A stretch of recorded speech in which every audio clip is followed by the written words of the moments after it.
नमस्कार, आप देख रहे हैं साधना न्यूज और मैं हूं आपके साथ अभिषेक। शिवराज सरकार के पहले कार्यकाल में स्वास्थ्य मंत्री रह चुके अजय बिश्नोई ने बड़ा बयान दिया है। उन्होंने शिवराज मंत्रिमंडल पर सवाल उठाते हुए कहा कि भोपाल मालवा क्षेत्र का हर दूसरा भाजपा विधायक मंत्री है, सागर शहडोल संभाग का हर तीसरा भाजपा विधायक मंत्री है। बिश्नोई ने इशारा किया है कि कैबिनेट में जगह देने के मामले में महाकौशल और बिंद क्षेत्र की उपेक्षा की जा रही है। उन्होंने कहा कि महाकौशल के 13 भाजपा विधायकों में से एक को मंत्री पद मिला है, वहीं रीवा संभाग में 18 भाजपा विधायकों में से एक को राज्य मंत्री बनने का सौभाग्य मिला है। तो महाकौशल और बिंद अब फड़फड़ा सकते हैं, उड़ नहीं सकते। महाकौशल और बिंद को अब खुश रहना होगा, खुशामद करते रहना होगा, इस तरह से अजय बिश्नोई ने कहा है, जो कि हम आपको दिखा भी रहे हैं कि उन्होंने किस तरीके से ट्वीट किया है।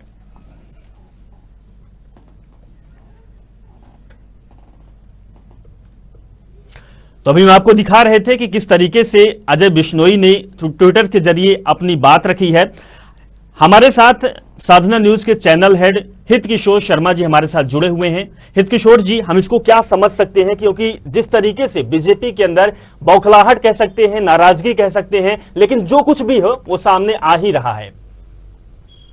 देखिए, बिल्कुल, चूंकि अजय बिश्नोई वरिष्ठ नेता हैं भारतीय जनता पार्टी के, बड़े लंबे समय से भारतीय जनता पार्टी के संगठन में, और जब वो मंत्री रहे तब उनकी सक्रियता सरकार में रही है। अजय बिश्नोई के स्वभाव को हर कोई जानता है। जब पहली बार मध्य प्रदेश में मंत्रिमंडल का गठन हुआ था, यानी शिवराज जी ने चौथी बार जब शपथ ली कांग्रेस की सरकार गिरने के बाद, तो वो तमाम जो भारतीय जनता पार्टी के वरिष्ठ नेता हैं, उन्हें उम्मीद थी कि हमेशा से जो फॉर्मूला लगाया गया है, सामाजिक संतुलन यानी सामाजिक समीकरण को देखकर, क्षेत्रीय समीकरण को देखकर, उसी तरह के समीकरणों के आधार पर शिवराज जी अपनी चौथी पारी में मंत्रिमंडल बनाएंगे।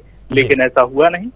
सबसे पहले तो केवल और केवल 5 मंत्रियों को शपथ दिलाई गई, तो वहीं सिद्ध हो गया कि अब जो चौथी बार सरकार बनी है इसके फॉर्मूले अलग हैं। जब पहला मंत्रिमंडल विस्तार हुआ, यानी 5 मंत्रियों के बाद जब ये संख्या 28 पर पहुंची, तो उस समय भी ये उम्मीद जताई जा रही थी कि अब तो कम से कम चाहे अजय बिश्नोई हो और चाहे रीवा के वरिष्ठ नेता हो, इन तमाम लोगों को तरजीह दी जाएगी। लेकिन ऐसा हुआ नहीं। सबसे अहम बात ये है कि यहाँ हम देखें, अजय बिश्नोई आपत्ति उठा रहे हैं उस दिन से जिस दिन से नई सरकार बनी और मंत्रिमंडल बना। इस बार शायद उम्मीद थी, क्योंकि जो उपचुनाव मध्य प्रदेश में हुए उस दौरान तमाम नेताओं को जिम्मेदारी दी गई। खुद अजय बिश्नोई के पास ग्वालियर की 2 सीटों की जिम्मेदारी थी।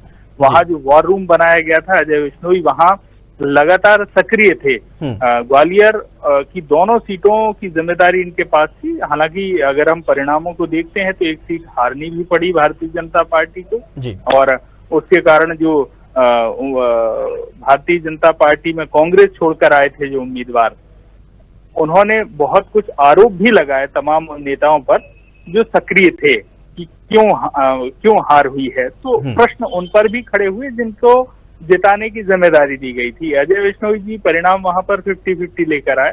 केवल अजय बिश्नोई नहीं थे, और भी तमाम संगठन के नेताओं को भारतीय जनता पार्टी ने वहां तैनात किया था। एक तरह से देखा जाए तो ग्वालियर वॉर रूम इसीलिए बनाया गया था कि सब कुछ डिपेंड था वहां से आने वाले परिणामों पर। और चूंकि सिंधिया और उनके समर्थक भारतीय जनता पार्टी में शामिल हुए, उसी के कारण ये तमाम घटनाक्रम हुआ कि कांग्रेस की सरकार गई और भारतीय जनता पार्टी ने सरकार बनाई।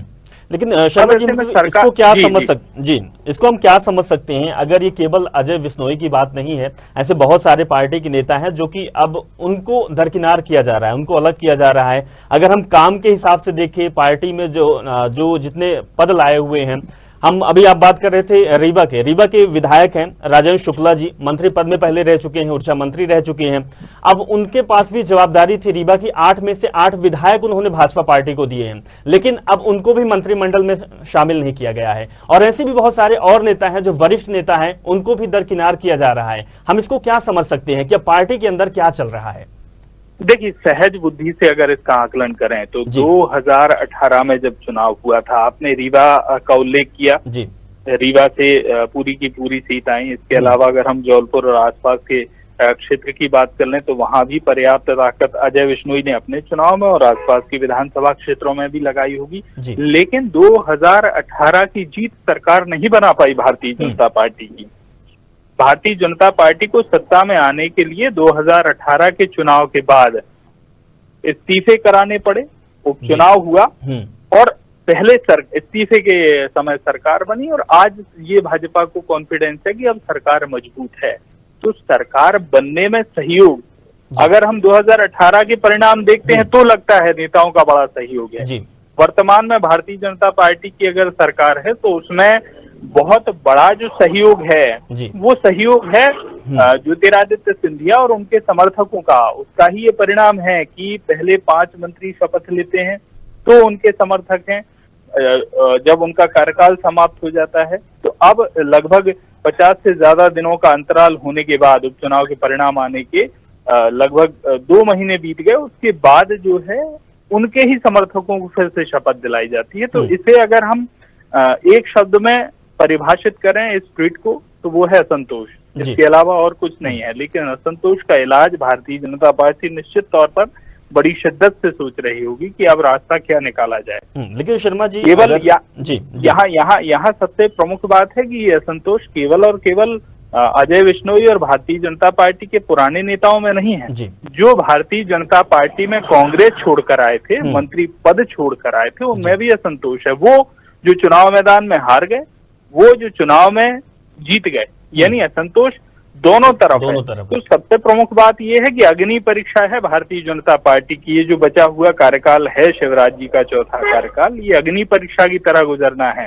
शिवराज जी पूरे आत्मविश्वास से लबरेज कल भी नजर आए थे, क्योंकि निश्चित तौर पर संगठन और सरकार दोनों की समन्वय से रास्ता बनाने के प्रयास हैं। वो रास्ता बनाने का प्रयास शुरू हुआ है, अब देखना है। क्योंकि अजय बिश्नोई अपनी आपत्ति दर्ज करा रहे हैं, हालांकि वो पार्टी फोरम पर भी दर्ज करा रहे होंगे। ये जरूर है कि उन्होंने पार्टी फोरम की जगह जो फोरम चुन लिया है वो भारतीय जनता पार्टी के असंतोष को आज उजागर करना है। शर्मा जी, अगर बात की जाए तो भारतीय जनता पार्टी ये हमेशा से उसका एक राजनीतिक पहलू हुआ करता था कि वो दूरगामी परिणामों को लेकर चलती थी। लेकिन जिस तरीके से ज्योतिरादित्य सिंधिया के खेमे को ज्यादा तवज्जो दिया जा रहा है, जो पार्टी के पुराने नेता हैं जिन्होंने पार्टी को मजबूत किया है मध्य प्रदेश में, उनको कहीं न कहीं साइड का रास्ता दिखाया जाता है। ऐसे में असंतोष उत्पन्न होगा तो क्या दूरगामी परिणाम बीजेपी को लाभदायक साबित हो सकता है जिस तरीके से चल रहा है मध्य प्रदेश में?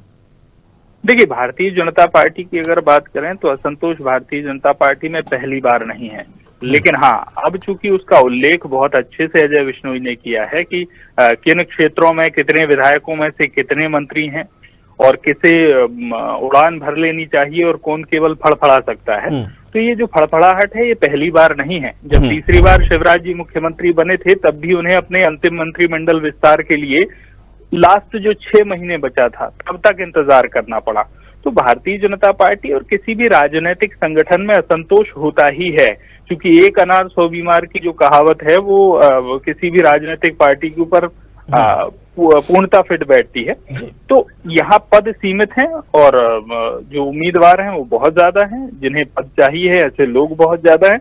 तो निगम मंडल और तमाम फॉर्मूले होते हैं, लेकिन जैसे ही बात आती है कि निगम मंडल और यहाँ लोगों को एडजस्ट किया जाए तो सरकार को ये भी सोचना होता है कि आखिर हम तमाम पदाधिकारियों को यहाँ एडजस्ट तो कर देंगे, लेकिन वहाँ निगम मंडलों में जैसे ही नियुक्ति होगी तो सरकार को अपने खजाने को भी देखना होगा। तो ये तमाम संतुलन सरकार की दृष्टि से भी देखने हैं। और दूसरी तरफ क्योंकि बीडी शर्मा जो हैं भारतीय जनता पार्टी के युवा प्रदेश अध्यक्ष हैं और जिस तरह से उन्होंने युवाओं को लेकर तमाम रणनीति अब तक अपना के रखी है जब से वो अध्यक्ष बने हैं, उन तमाम नेताओं को जो कांग्रेस से भारतीय जनता पार्टी में आए थे उन्हें लेकर भी जो रणनीति बनाकर रखी है, तो भारतीय जनता पार्टी असंतोष का पार पा सकती है। लेकिन असंतोष को पूर्णतः खत्म किया जाए, कर सके, ये भारतीय जनता पार्टी के वश में फिलहाल तो नहीं है, क्योंकि वही असंतोष तो है जिसने कांग्रेस को वनवास खत्म भी किया था इसी असंतोष ने, जब असंतोष भाजपा में था, और वही वनवास फिर से कांग्रेस को मिल गया। वह तो भी बिल्कुल। असंतोष का ही कारण था। बिल्कुल, तो इस बात से दोनों हम ही ये पार्टी हों। इस बात से हम ये समझ भी सकते हैं कि अगर कोई इस तरीके का संतोष अगर पार्टी को बना सकता है, सूबे में कायम कर सकता है, तो गिरा भी सकता है। सर, आपसे एक चीज और समझना चाहेंगे कि जो अभी 4 मंत्री पद मध्य प्रदेश में अभी विस्तार के लिए बाकी हुए हैं, 4 मंत्री पद खाली हुए हैं, इनमें से किनका नंबर लग सकता है? वो जो ज्योतिरादित्य सिंधिया के खेमे के हैं, जो जिनमें भी असंतोष है, या तो फिर भारतीय जनता पार्टी के पुराने नेता? देखिए, भारतीय जनता पार्टी के पुराने नेताओं को एडजस्ट करना बेहद जरूरी भाजपा की नजर में भी है और भारतीय जनता पार्टी सोच भी रही है, लेकिन ये संख्या केवल 4 नहीं है, ये संख्या बहुत ज्यादा है। ऐसे भी कई विधायक हैं जो चौथी बार के भारतीय जनता पार्टी के विधायक हैं, जिन्होंने मध्य प्रदेश में चुनाव जीतने का एक इतिहास बना लिया है, लेकिन उनके लिए स्थान न तीसरी बार जीतने पर था न चौथी बार जीतने पर है। ऐसे भी नेता हैं जिनका आप रीवा का उल्लेख कर रहे हो, कांग्रेस की मोहर तो उन पर भी लगी है। जी। भारतीय जनता पार्टी में आए, चुनाव जीता, मंत्री रहे। इसके अलावा अगर हम संजय पाठक की बात कर लें तो वो भी क्या पीछे हैं। तो ऐसे तमाम नेता जो भारतीय जनता पार्टी में समय समय पर शामिल हुए, उनको भी तरजीह देनी है। जो भारतीय जनता पार्टी के बड़े पुराने नेता हैं, जो नेता पुत्र भी हैं, उनका भी नंबर है। तो नंबर तो बहुत सारे लोगों का है मध्य प्रदेश में कि मंत्री उनको बनना चाहिए था, उनका बनना जरूरी था, लेकिन जो लिमिटेड सीट्स हैं, यानी मुख्यमंत्री को मिलाकर कुल 34 पद होते हैं, यानी 33 मंत्री और 1 मुख्यमंत्री, और अब जो संख्या है उसमें वैकेंसी का उल्लेख आप खुद ही कर चुके हैं। तो मुझे नहीं लगता कि भाजपा के लिए बेहद आसान है, माफ कीजिएगा, शिवराज जी के लिए बेहद आसान है। भारतीय जनता पार्टी के लिए तो आसान इसलिए है क्योंकि संगठन में भी बहुत काम होता है, संगठन में भी बहुत पद होते हैं। दूसरी तरफ अगर हम निगम मंडलों की बात करें तो सरकार के पास भी पर्याप्त अभी जगह है लोगों को संतुष्ट करने के लिए, लेकिन दोनों चीजों का संतुलन सरकार की दृष्टि से देखें तो बजट भी देखना है और पद भी देखने हैं, कितनी वैकेंसी है वो भी देखना है। और अगर हम संगठन की दृष्टि से देखें तो भारतीय जनता पार्टी के संगठन के पास बहुत काम है, और कम से कम भारतीय जनता पार्टी में अपने लोगों को साधने की जो कला है वो रही है हमेशा से। हालांकि 2018 में जो चुनाव परिणाम आए थे, उस समय चुनाव के समय बहुत सारे संगठन के जो मैजिक हैं वो संगठन नहीं दिखा पाया था, इसी के कारण विपक्ष में भारतीय जनता पार्टी को बैठना पड़ा था। लेकिन उसी संगठन की दृष्टि से अगर हम देखें तो संगठन के ही सक्रिय नेता हैं जिन्होंने ये चमत्कार कर दिखाया कि कांग्रेस को एक बार फिर वनवास में भेज दिया और भारतीय जनता पार्टी चौथी बार सरकार में आ गई। चलिए, देखना अब ये होगा कि इस बार चुनौती बीजेपी के लिए बहुत बड़ी है और बीजेपी किस तरीके से चुनौती को बैलेंस कर पाती है, देखने वाली बात होगी। फिलहाल किशोर शर्मा जी हमारे साथ जुड़ने के लिए, तमाम जानकारी साझा करने के लिए बहुत बहुत शुक्रिया आपका। तो अभी हम आपको दिखा रहे थे कि किस तरीके से बीजेपी पार्टी के वरिष्ठ नेता अजय बिश्नोई, जो जबलपुर से विधायक भी हैं, उन्होंने अपनी नाराजगी जताई है। उन्होंने कहा है कि महाकौशल और विंध्य प्रदेश को अब इतने में ही संतुष्ट होना पड़ेगा, यानी अब केवल यहाँ के लोग फड़फड़ा सकते हैं, अब उड़ नहीं सकते हैं। ये साफ तौर पर उन्होंने तंज कसा है और तंज कहीं ना कहीं नाराजगी, असंतोष उत्पन्न किया है, जिसकी वजह से उन्होंने अपनी पीड़ा ट्विटर के जरिए व्यक्त की है। अब बीजेपी पार्टी के सामने बड़ी चुनौती है। चुनौती अब विपक्ष से नहीं बल्कि अपने पार्टी के नेताओं से है। अब देखना यही होगा कि शिवराज सिंह चौहान और प्रदेश अध्यक्ष वी.डी. शर्मा किस तरीके से अपने नेताओं को, अपनी पार्टी को मना पाते हैं, बैलेंस बना पाते हैं और सुचारू रूप से आगे सरकार चला सकते हैं।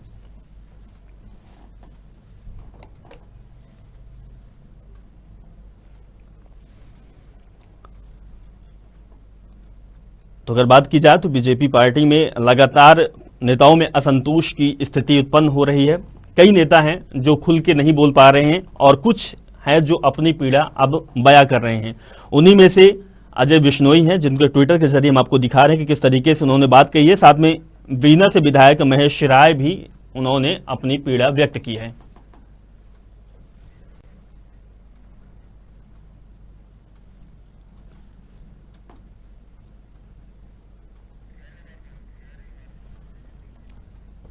चलिए, हमारे साथ धैर्यवर्धन सिंह जो कि बीजेपी प्रवक्ता है, हमारे साथ जुड़ गए हैं। धैर्यवर्धन जी, साधना न्यूज में आपका स्वागत है।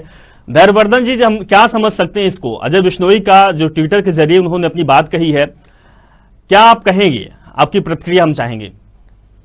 अजय बिश्नोई जी भारतीय जनता पार्टी के वरिष्ठ नेता हैं जी, और भारतीय जनता पार्टी में लोकतंत्र है, लोग अपने मन की बात कह सकते हैं। उनको लग रहा है कि उनके अंचल से प्रतिनिधित्व होना चाहिए, उससे उनके क्षेत्र को लाभ होगा। ये उनके मन में कोई बात आई तो उन्होंने अपनी बात रखी है। हालांकि मंत्री किसी क्षेत्र विशेष का नहीं होता है, मंत्री पूरे मध्य प्रदेश का होता है, और मंत्री जिस विभाग का मुखिया होता है वो उसकी भी जिम्मेदारी होती है उस विभाग के अनुरूप चौतरफा विकास, उस क्षेत्र में उस विकास की योजनाएं पूरे मध्य प्रदेश के कोने कोने तक पहुंचे जी। पर इसके बावजूद भी उन्होंने कोई अपनी इच्छा जाहिर की है। लेकिन धैर्यवर्धन जी, इसको क्या समझ सकते हैं? बीजेपी पार्टी जिसका संगठन मजबूत होता है, बीजेपी पार्टी में अनुशासन का नाम भी आता है और आप भी इस चीज को एक्सेप्ट करते हैं, लेकिन ऐसी कौन सी चीज रही कि उनको ट्विटर के जरिए अपनी बात कहनी पड़ी, वो पार्टी के अंदर सॉल्व नहीं हो सका? नहीं, ये कोई पार्टी को क्षति पहुंचाने वाला कोई बयान नहीं है, किसी प्रकार की अनुशासनहीनता नहीं है। उन्होंने अपने अंचल के प्रति सबके मन में लगाव होता है और अपने क्षेत्र में प्रतिनिधित्व मिले, यह भी सबकी मंशा होती है। तो यदि कोई बात उनके मन में आई तो सहज भाव में उन्होंने रख दी होगी। धैर्यवर्धन जी, आपको बता दें कि हमारे साथ दुर्गेश शर्मा भी जुड़े हुए हैं, कांग्रेस के प्रवक्ता हैं। दुर्गेश जी, आपका भी स्वागत है। धैर्यवर्धन जी आपसे सवाल कर रहे थे कि ऐसी कौन सी चीज है जो पार्टी के अंदर उन्होंने नहीं रख सकी। बात केवल वो अपनी बात की ही नहीं है, धैर्यवर्धन जी आप इस चीज को बखूबी समझते हैं कि उन्होंने साथ में ये भी कहा है कि अब महाकौशल और विंध्य यहाँ के लोग सिर्फ फड़फड़ाते रह जाएंगे, उड़ नहीं पाएंगे। हम इसको क्या समझ सकते हैं? जी मुझसे ही सवाल है? जी धैर्यवर्धन जी आपसे सवाल है ये। नहीं, मैंने ट्वीट एग्जैक्ट देखा नहीं है। देखिए, मैंने बताया ना कि विंध्य महाकौशल के प्रति उनका लगाव सर्वविदित है और हर नेता को अपने अंचल, अपने क्षेत्र के विकास की फिक्र भी होती है। उनके मन में लग रहा होगा कि इसी मंत्रिमंडल के विस्तार में बाकी को भी अगर जगह मिल जाती है, ऐसी कोई बात उनके मन में आई होगी। पर यह विशेषाधिकार सरकार के मुखिया का होता है कि उन्हें अभी केवल 2 ही लोगों को शपथ दिलानी थी। भविष्य में कभी ऐसा होगा तो सब लोगों की भावना पर संगठन विचार करता है। हाँ। पर एक अनार 100 बीमार जगह तो उतनी होती है। धैर्यवर्धन जी, इसी बात की असंतोष या कहें कि उनकी नाराजगी जो कि ट्विटर के जरिए उन्होंने कही है। दुर्गेश जी, धैर्यवर्धन जी जिस तरीके से बात कह रहे हैं कि ये कोई असंतोष नहीं है, संगठन मजबूत है, संगठन में लोग काम कर रहे हैं, लेकिन जो अपनी वो बात कह रहे हैं तो ट्विटर पे कर रहे हैं, वो पार्टी के अंदर उनकी बात नहीं सुनी जा रही, इस बात को एक्सेप्ट कर रहे हैं। दुर्गेश जी आप क्या कहना चाहेंगे? धैर्यवर्धन जी ने स्पष्ट बता दिया। हाँ। एक बीमार और सुना, एक अनार और 100 बीमार। तब इनके यहाँ जो 100 बीमार हैं जी, जो अपनी अभिव्यक्ति पैदा दे रहे हैं, जिनको ये बीमार मान रहे हैं, कमजोर मान रहे हैं, अक्षम मान रहे हैं, वो कभी इनकी पार्टी का वजूद हुआ करते थे, नेतृत्व हुआ करते। आज बीमार हैं, कमजोर हैं, क्योंकि कहीं ना कहीं ज्योतिरादित्य सिंधिया जी ताकतवर हैं, इसलिए बाकी सब कमजोर हैं। अब सिंधिया जी की ताकत है, उसके सामने भारतीय जनता पार्टी नतमस्तक है, और भारतीय जनता पार्टी की जो पुराना कैडर है वो बीमार हो चुका है, बकौल धैर्यवर्धन जी। तब ऐसे बीमार लोगों की चिंता शायद भारतीय जनता पार्टी के अंदर नहीं होती है। अब वो अपनी बीमारी खत्म है या स्वस्थ है, वो अपनी प्रस्तुतिकरण कोई ट्वीट के माध्यम से कह रहा है, कोई जीटीवी न्यूज पे अपने मतलब अभिव्यक्ति देके कर रहा है, बाइट देके कर रहा है, बोल रहा है कि जहां पर मंत्री हैं वहां ज्यादा काम हो रहा है, जहां विधायक हैं वहां काम नहीं हो रहा है। ये इनके विधायक लोगों के स्टेटमेंट हैं। धैर्यवर्धन जी ने अभी ट्वीट नहीं देखा, मैंने उनको फॉरवर्ड किया है, चाहे तो वो व्हाट्सएप पे देख लें।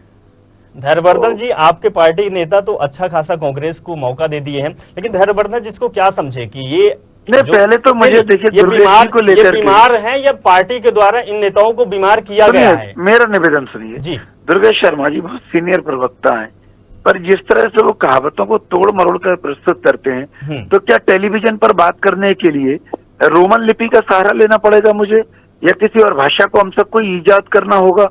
हम सब जानते हैं कि एक अनार 100 बीमार की कहावत इसलिए होती है कि लोग उस चीज को बहुतायत में चाहते हैं और मात्रा जब कम होती है तो उसके लिए इस कहावत का प्रयोग होता है। तो मंत्रिमंडल के सदस्यों की अपनी एक सीमा होती है, जबकि उसके लायक और योग्य लोगों की भरमार होती है, अनुभवी लोगों की भरमार होती है। कई बार के चुनाव जीते हुए व्यक्ति भी होते हैं जो निश्चित तौर पर यदि मंत्री बनाए जाएं तो बहुत बेहतर परिणाम प्रदेश को मिलेंगे। पर उन्हीं श्रेष्ठ लोगों में से तो किसी का चयन करना होता है सीमित स्थान के लिए। तो मुझे लग रहा है ये परंपरा अब समाप्त होनी चाहिए, वरना उत्तर प्रत्युत्तर देने में बहुत तकलीफ होने लगेगी। किसी भी पार्टी के प्रवक्ता को कम से कम ये सब नहीं करना चाहिए, और मैं दुर्गेश जी से तो कतई उम्मीद नहीं करता, क्योंकि पूरा कबाड़ा कर देते हैं, बात करने का मन नहीं करता। तो धैर्यवर्धन, जिसको हम क्या समझ सकते हैं कि जो पार्टी के पुराने नेता हैं, विंध्य प्रदेश की बात करें या महाकौशल प्रदेश की बात करें, उन नेताओं को तवज्जो नहीं दिया जाता, ना तो संगठन में अभी कुछ खास पद पर है, ना तो मंत्रिमंडल में है। और अगर बात की जाए तो विंध्य में 18 आपके भारतीय जनता पार्टी के विधायक हैं, महाकौशल में 13 हैं, टोटल 31 होते हैं, 30 से ऊपर हैं, लेकिन मंत्री एक भी नहीं है। नहीं, मैंने बताया ना कि यह तो बनाया गया है, यह तो एक आंशिक मंत्रिमंडल की शपथ थी, केवल 2 लोगों को दिलाई गई है।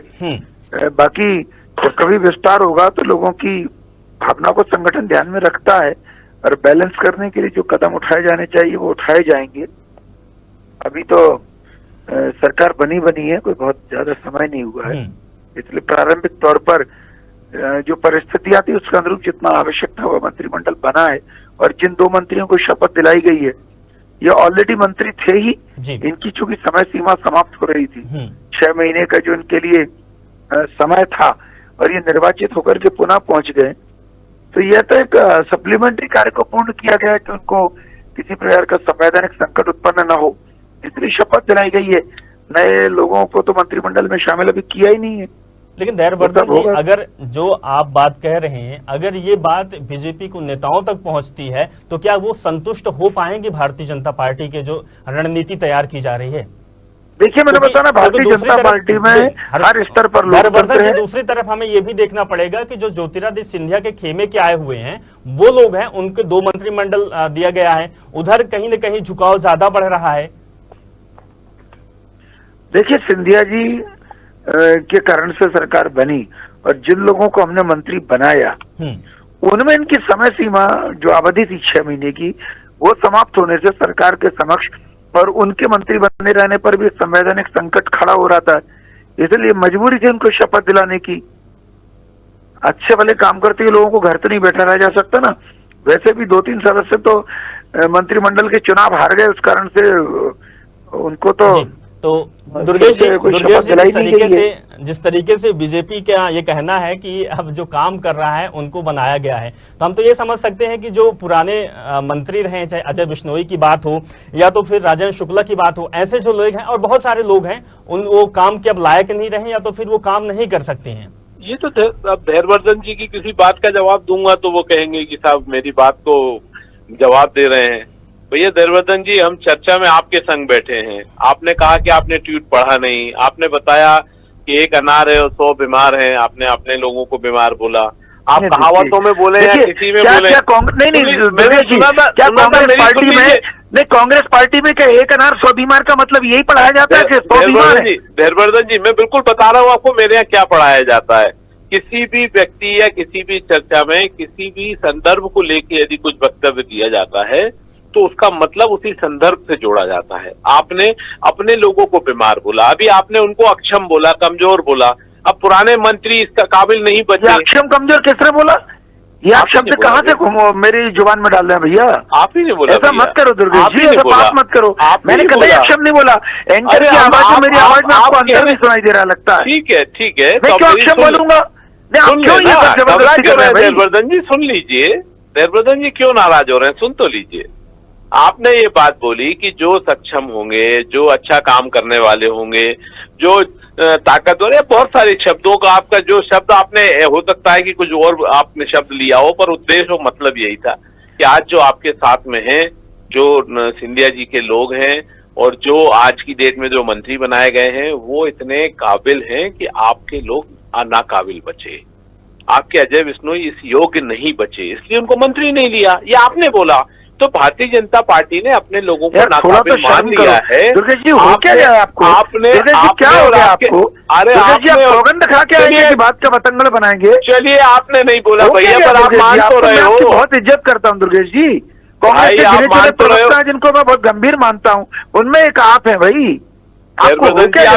आप ये बात तो मानते हो ना कि आज जो है गोविंद राजपूत जी मैंने हो दुर्गेश जी या ये बोला कि ऑलरेडी हो, जो मंत्री फंक्शन में थे, ऑलरेडी जो मंत्रिमंडल के सदस्य थे, उनको चूंकि संवैधानिक संकट खड़ा हो रहा था कि 6 महीने पूरे हो रहे थे, इसलिए उनको शपथ कराई गई है। मैंने अक्षम सक्षम की बात ही नहीं की भैया। लेकिन मैंने तो ये कहा कि हमारे पास सक्षम लोगों की भरमार है, उन्हीं श्रेष्ठ लोगों में से कुछ लोगों का चयन होता है क्योंकि संख्या कम है। अब लोगों को बैलेंस बनाने का दायित्व तो अब हो चुका है। प्रवक्ता क्या कर सकते हैं? प्रवक्ता अपनी बात रख सकते हैं। धैर्यवर्धन जी बड़े धैर्य के साथ अपनी बात रख रहे हैं, लेकिन कहीं न कहीं बातों पे वो बात तो आ ही जाती है जो पार्टी के अंदर चल रही होती है। वही बात तो मैं भी कह रहा हूं कि यदि श्रेष्ठ लोगों में से चयन किया गया तो 2 श्रेष्ठ सामने आ गए, तो जो दूसरे बचे वो श्रेष्ठ नहीं है। ये बात भाई ने बोली है और पूरी भारतीय जनता पार्टी इस बात को मान रही है। नहीं, ये आप बोल रहे हैं अजय बिश्नोई जी श्रेष्ठ नहीं बचे हैं। आज जो है शुक्ल जी जो है वो श्रेष्ठ नहीं बचे हैं के दौरान। मजा नहीं आ रहा। रामपाल जी जो है श्रेष्ठ नहीं बचे हैं, उनकी श्रेष्ठता खत्म हो चुकी है। बात करने लगे। दुर्गेश जी थोड़ा सा वक्त दीजिए। धैर्यवर्धन जी कुछ कहना चाहते हैं। धैर्यवर्धन जी आप अपनी बात रख लगे हैं, आप बुद्धिजीवी हैं, आपके पास जवाब नहीं है, मेरे पास पूरा जवाब है। सत्यता सामने आने लगी है। आपकी मजबूरी, आपकी अक्षमता, जो आपके साथ में परेशानियां हैं, जो आपके सौदे हैं, वो सबके सामने आने लगे हैं। तो उसके कारण आप परेशान होकर जवाब नहीं दे पा रहे, इसलिए आपकी परेशानी मुझे क्या लेना देना। मैं परेशान नहीं हूं, आपको देखकर कर क्या रहे हैं? चलिए अजय दुर्गेश जी मौका दीजिए धैर्यवर्धन जी को अपनी बात कह लें। हालांकि मैं उसी बात पे तो बोल रहा हूँ। धैर्यवर्धन जी सिर्फ मुझे इस बात का जवाब दे दो। देखिए, लोग मेरा आपका दोनों का मजाक उड़ाएंगे कि किसी स्तर पर हम उतर आए। मजाक नहीं उड़ाएंगे। धैर्यवर्धन जी माफी चाहता हूँ। धैर्यवर्धन जी सरल शब्दों में दुर्गेश जी आप मंत्रिमंडल की अपनी एक सीमा है। धैर्यवर्धन जी माफी चाहता हूँ, लेकिन जिस तरीके से आप बात कह रहे हैं कि मजाक उड़ने वाली बात, जब आपके पार्टी के बड़े नेता पार्टी से और नेताओं से और संगठन से दूर हटके वो जब ट्विटर का सहारा लेने लगते हैं और अपनी पीड़ा व्यक्त करते हैं, तब तो कहीं ना कहीं पार्टी का मजाक तो उड़ता ही है और मजाक ही उड़ रहा है, जो कि हम आपके तस्वीरों को दिखा रहे हैं कि किस तरीके से अजय बिश्नोई ने बात कही है कि महाकौशल और विंध्य प्रदेश को संतुष्ट रहना पड़ेगा। अब हो चुका जो होना था, केवल ये फड़फड़ा सकते हैं, उड़ नहीं सकते हैं। धैर्यवर्धन जी देखिए किस संदर्भ में उन्होंने क्या कहा है, मैंने चूंकि देखा नहीं है। मुझे इतनी चिंता जरूर उनके वक्तव्य से समझ आ रही है कि क्षेत्र को प्रतिनिधित्व मिले, महाकौशल को, विंध्य को, ये उनके ध्यान में है और संगठन के समक्ष वो खुद सीनियर नेता है भाई, वो बात रखेंगे। धैर्यवर्धन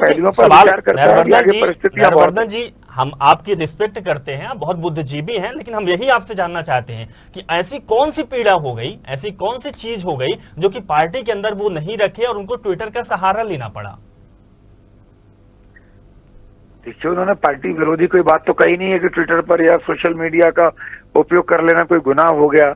उन्होंने अपने क्षेत्र के लोगों के मनोकूल एक विचार व्यक्त किया है और हर नेता चाहता है कि अंचल में जो लोग हैं उनकी भावना के अनुरूप उसकी अभिव्यक्ति हो, तो उन्होंने उसी अनुरूप कहा है कि क्षेत्र को भी प्रतिनिधित्व मिलना चाहिए। इसमें क्या गुनाह हो गया? तो क्या कह सकते हैं अब इसको हम क्या समझे कि जिस तरीके से क्षेत्र का प्रतिनिधित्व नहीं मिला हुआ है, 18 और 13 महाकौशल और विंध्य, तो अब क्या कहें कि बस हो गया जो होना था, आगे मिल जाएगा, अभी जगह शेष है, फिर कभी मंत्रिमंडल का विस्तार होगा, संगठन उस पर विचार करेगा। तो फिर कभी क्या समझे? ये विषय शिवराज जी का, मेरा नहीं है। तो पार्टी के प्रवक्ता धैर्यवर्धन जी आप हैं, हम आपसे ही सवाल कर सकते हैं। नहीं तो मैं भी नम्रता पूर्वक ही कह रहा हूँ कि प्रदेश के मुखिया को जब उचित लगेगा पुनः मंत्रिमंडल में रिक्त स्थानों की पूर्ति करेंगे और वह इन सब वरिष्ठ नेताओं की मन की भावना को समझकर उचित निर्णय करेंगे। दुर्गेश जी, अब तो बीजेपी की ओर से यह जवाब आने लगा कि मैं क्या कर सकता हूं, ये तो शिवराज सिंह चौहान का काम है। शिवराज सिंह चौहान अब कैसे मैनेज कर पाएंगे? ये तो शिवराज सिंह चौहान कैसे मैनेज कर पाएंगे, धैर्यवर्धन जी ने बता ही दिया है। नहीं तो ये बाकी लोग मैनेज शिवराज सिंह चौहान को कर ही देंगे। आने वाला समय जो है इनके यहाँ का विद्रोह साफ दिखाई दे रहा है। केवल और केवल वहीं से आवाज नहीं उठ रही है, आवाज तो बुंदेलखंड से भी उठ रही है, आवाज तो दूसरी जगह से भी उठ रही है। आवाज सागर से विधायक महोदय की भी आवाज निकल के आई। आपने मीडिया पे उनके वर्जन और बाइट मैंने सुने हैं। वो ये कह रहे हैं कि मंत्री के क्षेत्र में ज्यादा विकास हो रहा है, हमारे क्षेत्र में नहीं हो रहा है। मंत्री जो है वो सिंधिया जी के हैं। तो वो सीधे सीधे गोविंद राजपूत और दूसरे जो मंत्री वहां पर बने हुए हैं उन पर अपने सवाल उठा रहे हैं कि ये बन गए और हम नहीं बन पाए। भाई ये इनके यहाँ का आंतरिक लड़ाई है जो इनके यहाँ की समस्या है, पर वो ये नहीं समझ पा रहे हैं कि वो अक्षम लोग हैं, वो कमजोर है, श्रेष्ठ नहीं है। माननीय प्रवक्ता महोदय के अनुसार यदि वो श्रेष्ठ होते तो वो मंत्री होते। तो अब इनके श्रेष्ठता में वे श्रेष्ठता में वो लोग पते नहीं है। सकेला वहीं आ गए यार, श्रेष्ठता में वो लोग पते नहीं है। 11 मैंने ये कहा भारतीय जनता पार्टी के खेमे में एक से बढ़कर एक बुद्धिमान लोग हैं, अनुभवी लोग हैं, पर मंत्रिमंडल की अपनी सीमा है, एक निश्चित संख्या में लोगों का चयन करना है, तो उन्हीं श्रेष्ठ लोगों में से कुछ लोगों को चुना जाता है।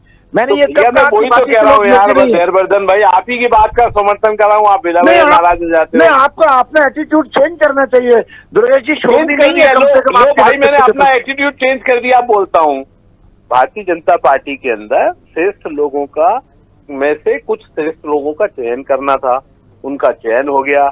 उसमें से 11-12 जो है ज्योतिरादित्य सिंधिया के संग श्रेष्ठ लोग, बहुत अति वरिष्ठ लोग भारतीय जनता पार्टी के नेता हैं, उन्हें मंत्री बनाना आवश्यक था। इसलिए भारतीय जनता पार्टी के पुराने शीर्ष नेतृत्व, जो पुराना मंत्रिमंडल था या पुराने वरिष्ठ जो नेता थे, उनकी श्रेष्ठता खत्म हो गई। इसलिए आज वो मंत्री नहीं है।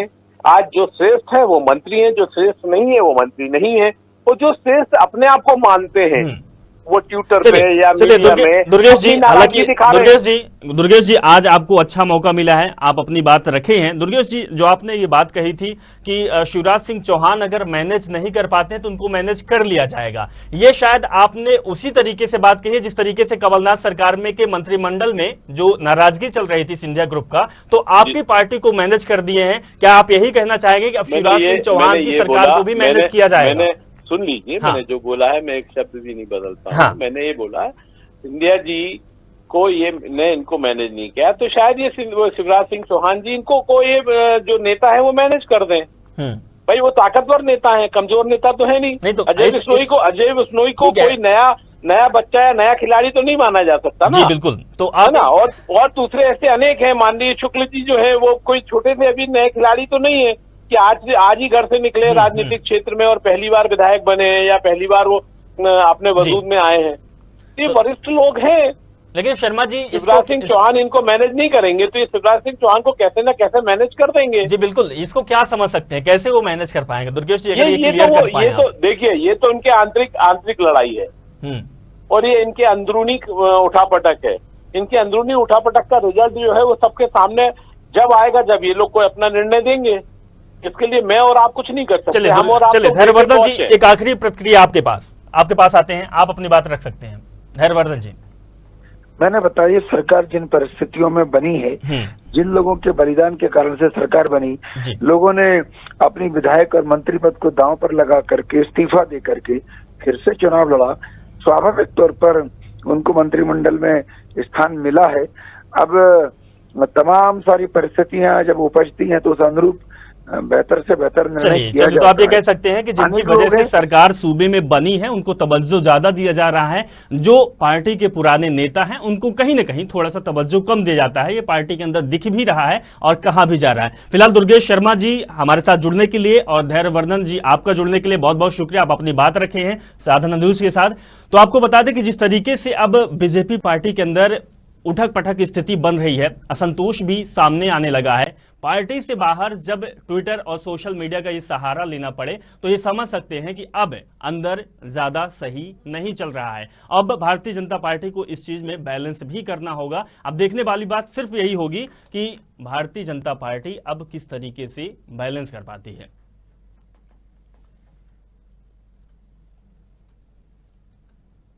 तो आपको बता दें कि जिस तरीके से अजय बिश्नोई जी का ये बयान आया है, अजय बिश्नोई जी पार्टी के पुराने नेता हैं, स्वास्थ्य मंत्री भी रह चुके हैं शिवराज सरकार में, लेकिन अब वो पार्टी में मंत्री पद पर नहीं है। उनका कहना है कि विंध्य और महाकौशल को अब संतुष्ट रहना पड़ेगा।